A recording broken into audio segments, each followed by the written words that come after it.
प्रिय भक्तजनों, आपका स्वागत है हमारे YouTube चैनल पर।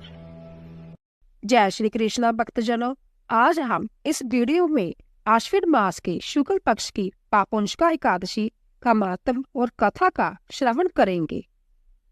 युधिष्ठिर ने कहा, हे माधव, आश्विन मास की शुक्ल पक्ष की एकादशी का क्या नाम है तथा इसका व्रत करने से कौन से पुण्य के फल की प्राप्ति होती है, सो अब कृपा करके सुनाइए। श्री कृष्ण जी ने कहा, हे राजन, आश्विन मास के शुक्ल पक्ष की एकादशी का नाम पापंशिका एकादशी है।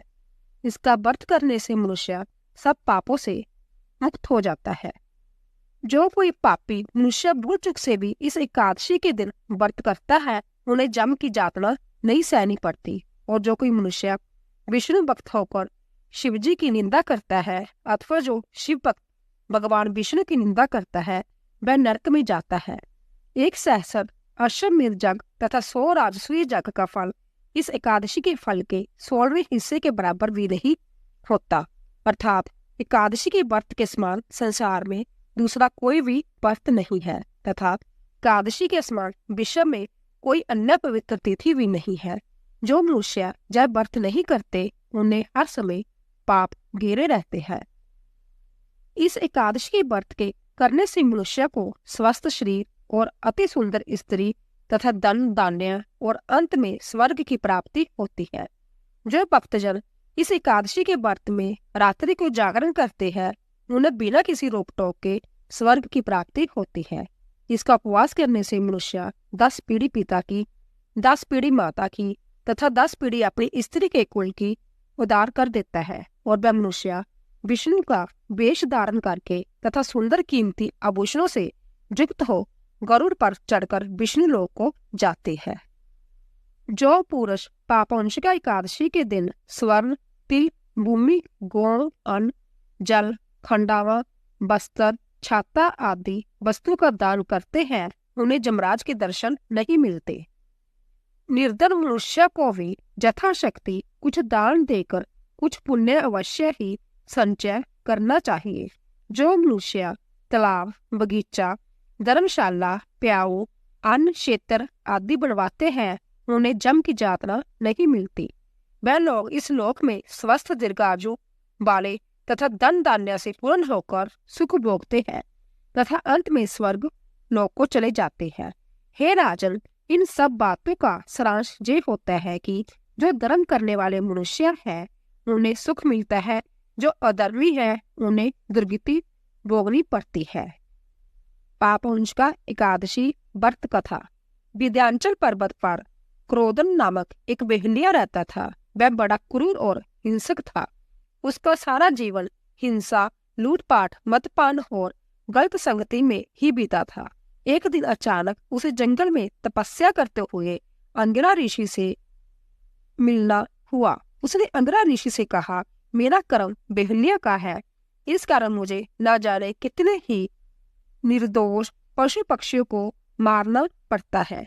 मैंने जीवन भर पाप कर्म ही किए हैं, इसीलिए मुझे नरक ही जाना पड़ेगा। कृपा कर मुझे कोई ऐसा उपाय बताइए जिससे मेरे सारे पाप मिट जाए और मोक्ष की प्राप्ति हो। उसके निवेदन पर महर्षि अंगिरा ने उसे आश्विन शुक्ल की पापंशिका एकादशी का विधि पूर्वक व्रत करने के लिए कहा। महर्षि अंगिरा। दोस्तों, अब सुनते हैं बुढ़िया माई की तुलसी माता और एकादशी व्रत की कहानी। इस कहानी को सुनने और सुनाने वाले को पुण्य फल की प्राप्ति होती है, इसीलिए इस कहानी को पूरा अवश्य सुने, आधा अधूरा न छोड़े। आप सभी पर तुलसी माता की कृपा बनी रहे। तो चलिए इस कहानी को शुरू करते हैं। बोलिए तुलसी माता की जय, विष्णु भगवान की जय। एक गांव में एक बुढ़िया माई अपने बेटे और बहू के साथ रहती थी। बुढ़िया माई का नाम सुखवती था। बुढ़िया माई के एक पोते और पोती भी थे।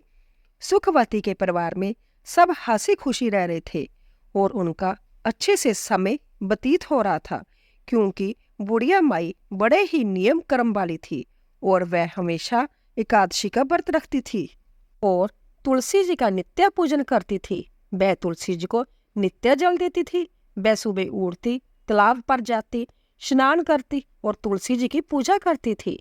तुलसी जी को प्रणाम करती और तुलसी जी के नीचे दीपक जलाती थी। तुलसी जी के नियम से आरती करती थी। ऐसे ही बुढ़िया माई के दिन बीत रहे थे। सुखवती की जो सखियां थी वह भी सुखवती के पास बैठकर कथा कहानी सुनती थी और अपना ज्ञान बढ़ाती थी। एक बार की बात है, सुखवती अपनी सखियों के साथ बैठी हुई थी। उसकी हम उम्र सहेलियां भी बैठी हुई थी, जो कि संख्या में 7-8 थी।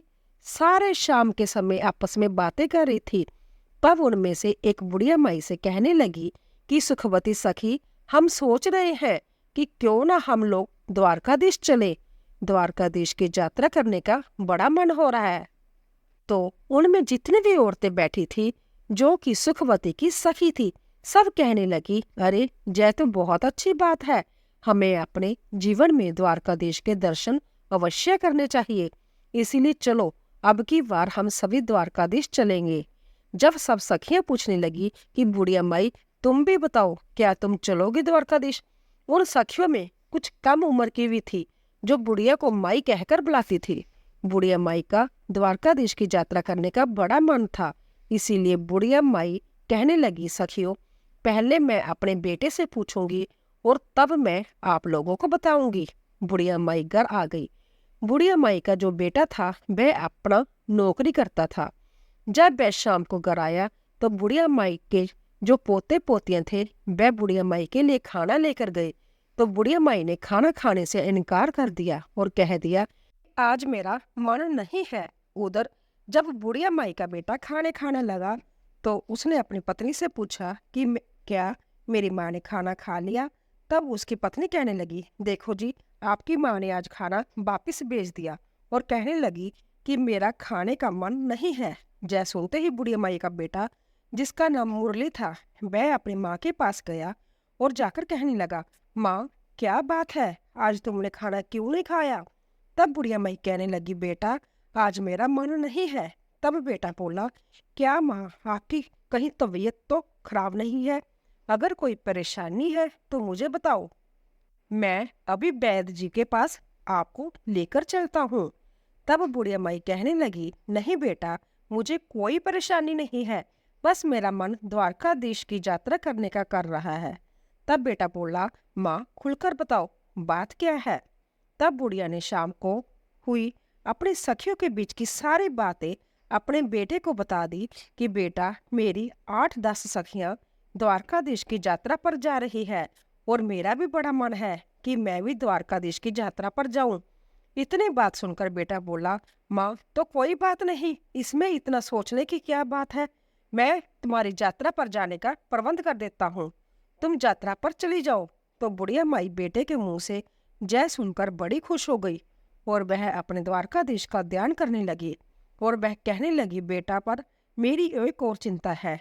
तब बेटा बोला, माँ बताओ क्या बात है? और माँ बोली, बेटा अगर मैं द्वारकाधीश की यात्रा के लिए जाऊंगी तो कम से कम 4-5 दिन तो लग जाएंगे और फिर उसके बाद मेरी जो आंगन में तुलसी रखी है उसे कौन सींचेगा, उसकी कौन पूजा पाठ करेगा और कौन उसकी आरती करेगा?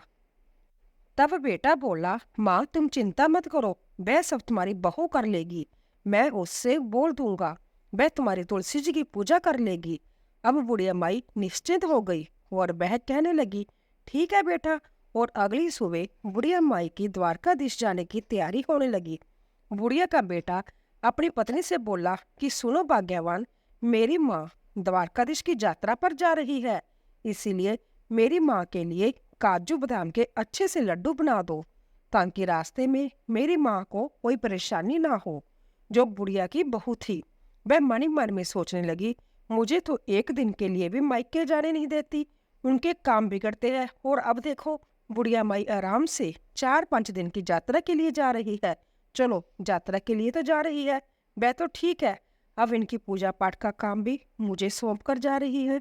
बुढ़िया की बहू कुछ कह तो नहीं पा रही थी, लेकिन उसने मन ही मन एक साजिश रची।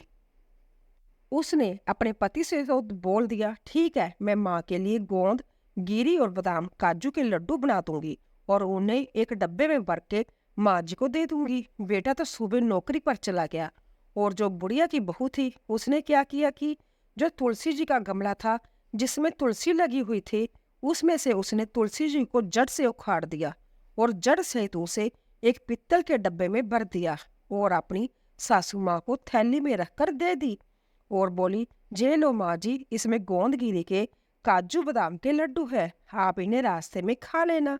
और बुढ़िया माई अपने बेटा बहू को आशीष देती हुई अपनी तीर्थ यात्रा के लिए चलते समय अपनी बहू से बोली, बेटी मेरी तुलसी जी का ध्यान रखना। बहू बोली, ठीक है माँ जी, आप बेफिक्र होकर जाइए। अब बुढ़िया माई ने तो आशीर्वादों की जड़ी लगा दी। वह कहने लगी, बहू ने तो मुझे काजू बादाम के लड्डू बना कर दिए हैं। वह कहने लगी, दूधो ना हो पूतो फुलो, लाखों में बैठो करोड़ों में उठो, दिन दूनी रात चौगुनी तरक्की करो। उसके मुंह से तो आशीष फूट रहे थे और सौभाग्यवती रहो, मेरे बेटे का अच्छा काम चले। अब वह तरह तरह के आशीर्वाद देती हुई बुढ़िया माई अपनी सखियों के साथ जा मिली। अब सारी सखियां और बुढ़िया माई द्वारकाधीश की पैदल यात्रा कर रही थी। यात्रा करते करते उन्हें शाम हो गई। शाम के समय जब वह थक गई तो एक जगह उन्होंने देखा, वहां पर बैठकर वह विश्राम करने लगी और अपना खाना पीने के लिए जो सामान लाई थी सब निकाल कर खाने लगी। तब बुढ़िया माई ने अपना डब्बा खोलकर देखा तो उसमें घी से बने काजू बादाम के लड्डू भरे हुए थे। बुढ़िया माई ने आधा लड्डू खुद खाया और आधा लड्डू सब सखियों में भी बांट दिया और भगवान का भोग भी मन ही मन लगा दिया। अब सब सखियां कहने लगी, अरे सुखिया, क्योंकि उसका नाम सुखवती था तो सब सुखियां भी कहती थी, अरे तुम्हारी बहू तो बड़ी अच्छी है, देखो तुम्हारी बहू तुम्हारा कितना ख्याल रखती है, तुम्हारी बहू ने तुम्हारे लिए घी के लड्डू बना कर दिए हैं। और तुलसी माता को याद कर रही थी। चलते चलते अब वह सारी सखियां द्वारकाधीश पहुंच गई। तो जब वहां पहुंची तो शाम का समय हो रहा था। शाम का समय था तो वहां पर बहुत लंबी भीड़ लगी हुई थी, लंबी लाइन लगी हुई थी। द्वारकाधीश के दर्शन करने के लिए तो बुढ़िया माई मन ही मन सोचने लगी, आंख बंद करके ही, प्रभु जी इतनी लंबी भीड़ है, अगर मुझे आपके दर्शन नहीं हुए और पट बंद हो गए तो मेरा आना तो जहां बेकार हो जाएगा। तभी बुढ़िया माई द्वारकाधीश से मन ही मन अपनी प्रार्थना कर रही थी कि हे प्रभु, एक बार जीवन में मुझे दर्शन दे दो, मैं बड़ी दूर से आपके दर्शन के लिए पैदल चलकर आई हूँ। हे प्रभु, आपके दर्शन की प्यासी हूँ। अब बुढ़िया माई की आंख खुली तो देखा उसने एकदम से चमत्कार हो गया। वह तो लाइन में सबसे आगे खड़ी थी और द्वारकाधीश जी सामने थे। बुढ़िया माई की तो हैरानी का ठिकाना ही ना रहा, कहाँ तो वह सबसे पीछे थी और कहाँ वह लाइन में सबसे आगे आ गई। पंडित जी सबका प्रसाद चढ़ा रहे थे। मैंने अपना डब्बा खोलकर देखा तो उसमें एक लड्डू और एक तुलसी जी की पत्ती रखी हुई थी।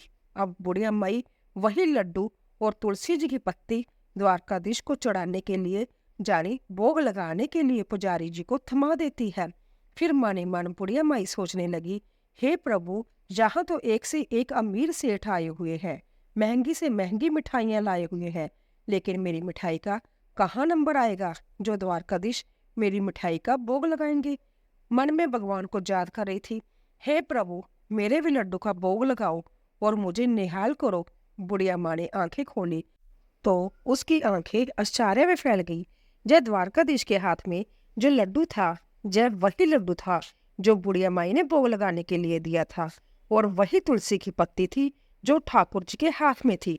अब तो वो बुढ़िया माई बड़ी प्रसन्न हुई। वह तो गदगद हो गई कि प्रभु ने मेरा भोग स्वीकार कर लिया।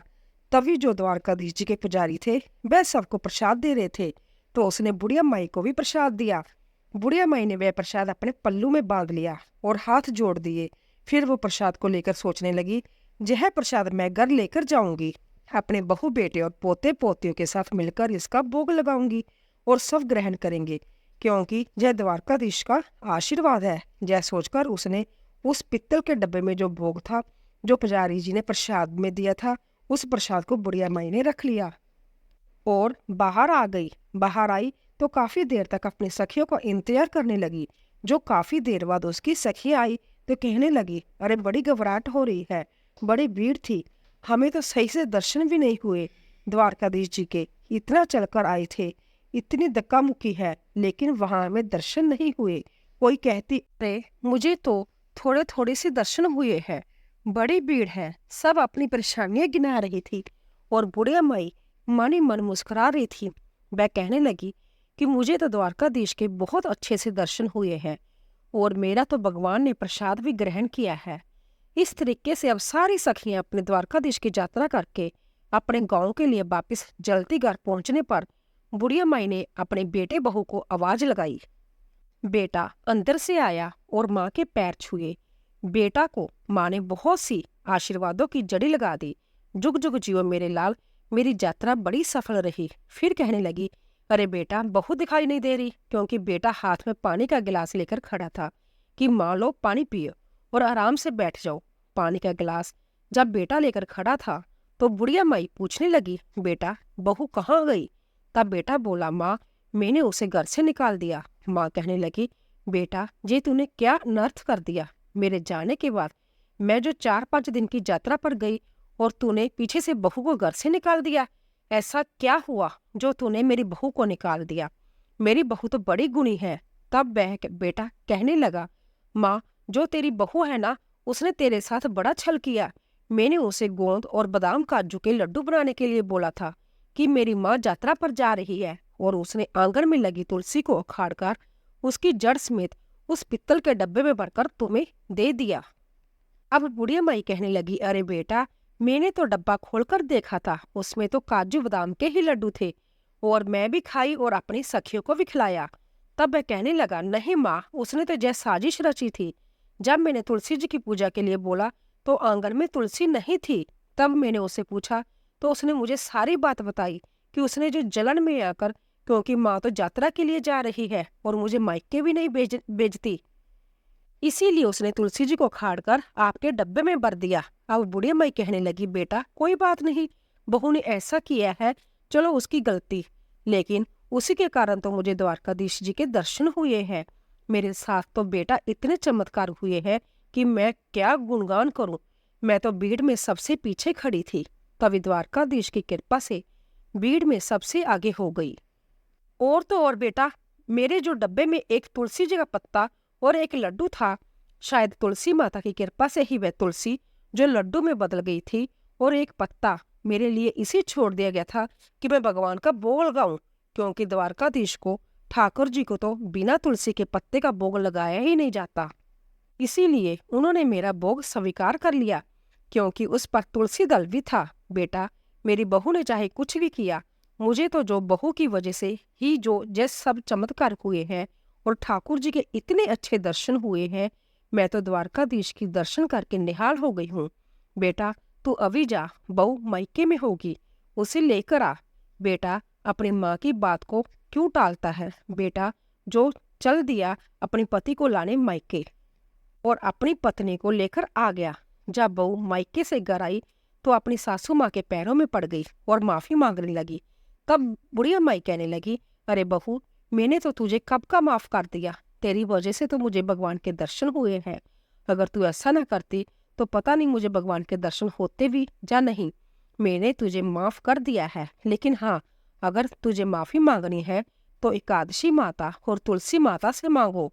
आप बहू ने तुलसी माता से माफी मांग ली और फिर उनको याद आया, अरे मैं तो जो द्वारकाधीश से तुम्हारे लिए प्रसाद लेकर आई थी, याद भी है कहाँ है?